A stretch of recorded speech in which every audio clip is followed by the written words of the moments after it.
কবরে যেতেই হবে, মুনকার নাকিরের প্রশ্নের জবাব দিতে হবে। উত্তর দিতে পারলে সুখ মিলবে, প্রশ্নের জবাব না দিতে পারলে দুঃখ মিলবে, আযাব মিলবে।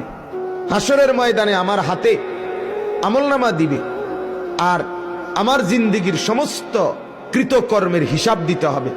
মিজানের পাল্লায় মাপা হবে, আল্লাহ তাআলার মুখোমুখি হইতে হবে, ফুলসিরাত পার হইতে হবে, জান্নাত কিংবা জাহান্নামে যেতে হবে।